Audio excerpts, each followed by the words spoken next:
அத்தியாயம் 1. நமஸ்காரங்கள். பாபா கோதுமை மாவு அரைத்த நிகழ்ச்சியும் அதன் தத்துவ உட்கருத்தும். 1910ஆம் ஆண்டிற்கு பிறகு எப்போதோ ஒரு நாள் நல்ல காலை நேரத்தில் மசூதிக்கு சாய்பாபாவை தரிசிப்பதற்காக சென்றிருந்தேன். பின்வரும் நிகழ்ச்சியைக் கண்டு நான் ஆச்சரியத்தில் தாக்கப்பட்டேன். தமது முகம் வாய் இவற்றை கழுவிய பின்பு சாய்பாபா கோதுமாவு அரைக்க தயார்படுத்துவதில் முனைந்தார். ஒரு சாக்கை தரையில் விரித்து அதன் மேல் திருகையை வைத்தார். பின்பு முரத்தில் கொஞ்சம் கோதுமையை எடுத்து தம் கம்பெனியின் கைகளை மடக்கி விட்டு கொண்டு கையளவு கோதுமையை திருகை குழியில் இட்டார். திருகையை சுற்றி கோதுமையை அரைக்கத் தொடங்கினார்.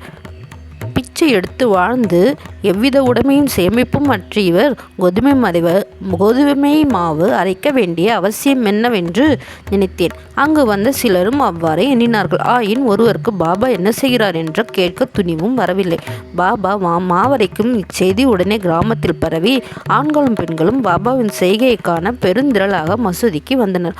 கூட்டத்தில் இருந்த தைரியம் உள்ள 4 பெண்மணிகள் வழியே நுழைந்து பாபாவை ஒருபுறம் ஒதுக்கிவிட்டு திருகையின் கைப்பிடியை பற்றி பாபாவின் இலைகளை பாடியவாறு மாவரைக்க தொடங்கினார்கள். முதலில் பாபா கடும் கோபம் அடைந்தார். ஆயின் அந்த பெண்மணிகள் அன்பையும் பக்தியும் கண்டு மிக்க சந்தோஷமடைந்து புன்னகை புரியலானார். அவர்கள் அவ்வாறு அரைத்து கொண்டிருக்கையில் பாபாவுக்கு வீடோ பிள்ளைகளோ அன்றி அவரை கவனிக்க யாருமே இல்லையாதலாலும் அவர் பிச்சை எடுத்து வாழ்வதாலும் அவருக்கு ரொட்டி செய்ய கோதுமை மாவு தேவை இருக்கவில்லை. எனவே இவ்வளவு அதிகமாக மாவை என்ன செய்வார்? ஒருவேளை பாபா அன்பாயிருக்கும் காரணத்தால் இம்மாவை நமக்கு பகிர்ந்து கொடுத்து விடுவார் என்றவாறு எண்ணமிட்டபடி பாடியவாறே அரைத்து முடித்து திருகையை ஓரத்தில் நகர்த்திவிட்டு கோதுமை மாவை 4 பிரிவாக பிரித்து ஆளுக்கு ஒவ்வொரு பகுதியாக எடுத்துக்கொள்ள தொடங்கினார்கள். இதுவரை அமைதியாகவும் அடக்கமாகவும் இருந்த பாபா கோபமடைந்து, பெண்களே, உங்களுக்கு பைத்தியம் பிடித்திருக்கிறதா? யாருடைய அப்பன் வீட்டு பொருளை இவ்வாறு அபகரிக்கிறீர்கள்? நீங்கள் தடங்கள் இன்றி மாவை எடுத்துச் செல்வதற்கு நான் முன்னம் உங்களிடம் என்ன கடன்பட்டிருக்கிறேனா என்ன என்று தயவு செய்து இப்போது இதை செய்யுங்கள். இம்மாவை எடுத்துச் சென்று கிராம எல்லைகளில் கொட்டிவிட்டு வாருங்கள் என்றார். இதை கேட்ட பின் அவர்கள் வெட்கமடைந்து தமக்குள் ஏதோ முணுமுணுத்து கொண்டே கிராம எல்லைக்கு சென்று பாபா குறிப்பிட்டபடி அங்கே மாவை பரப்பிவிட்டார்கள். பாபா செய்த இவைகளெல்லாம் என்னவென்று ஷீரடி மக்கள் வினவினேன். காலரா நோய் கிராமத்தில் பரவி கொண்டிருப்பதாயும் இது அதையே எதிர்க்க பாபாவின் பரிகாரமாகும் என்றும் கூறினர். கோதுமை மாவு அரைக்கப்படவில்லை, காலராவே அரைக்கப்பட்டு கிராமத்திற்கு வெளியில் கொட்டப்பட்டது. இந்நிகழ்ச்சியின் பின்னர் காலரா மறைந்து கிராம மக்கள் மகிழ்ச்சியுற்றனர். நானும் இவற்றையெல்லாம் அறிந்து கொண்டதில் மிக்க மகிழ்ச்சியடைந்தேன். ஆனால் அதே சமயம் எனக்கு ஆச்சரியம் விளைந்தது. காலராவுக்கும் கோதுமை மாவுக்கும் பூவுலகில் உள்ள ஒற்றுமையாது? சாதாரணமாக அவைகளுக்கு உள்ள உறவு என்ன? அவை இரண்டையும் எங்கெனம் இணைக்க முடியும்? இந்நிகழ்ச்சி விவரிக்க இயலாததாய் இருக்கிறது. நான் இதை பற்றி சிறிது எழுதி என் மனம் நிறைவுடையும் வரை பாபாவின் இனிக்கும் லீலைகளை பாடுவேன்.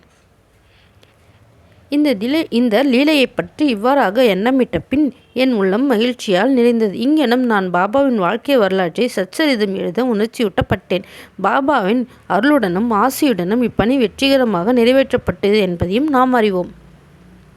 மாவரைத்ததின் தத்துவ உட்கருத்து. ஷீரடி மக்கள் இந்நிகழ்ச்சியை ஒட்டி அமைந்த காரணத்தை தவிர வேறு எந்த ஒரு தத்துவ உட்கருத்தும் இருப்பதாக நாம் நினைக்கிறோம். சாய்பாபா ஏறக்குறைய 60 ஆண்டுகள் ஷீரடியில் வாழ்ந்தார்.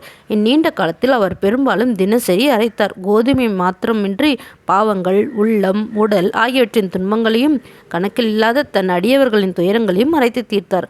கர்மம், பக்தி என்ற 2 கற்கள் அவர் திருகையில் இருந்தது. முன்னது கீழ்கல்லாகும், பின்னது மேற்கல்லாகும். பாபா பிடித்து அரைத்த கைப்பிடி ஞானமாகும்.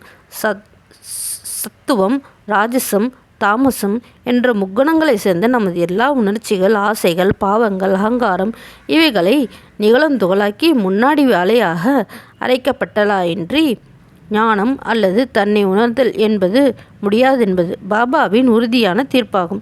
இக்குணங்களை தள்ளிவிடுவது அத்தகைய கடினமானது. ஏனெனில் அவைகள் எவ்வளவு நுட்பமானவை. கபீரின் ஒரு நிகழ்ச்சியை இது ஞாபகமூட்டுகிறது.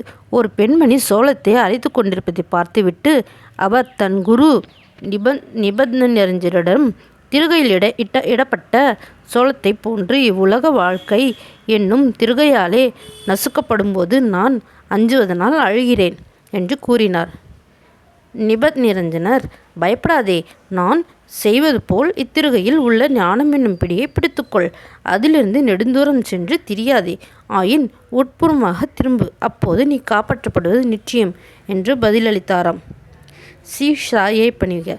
அனைவருக்கும் சாந்தி நிலவட்டும்.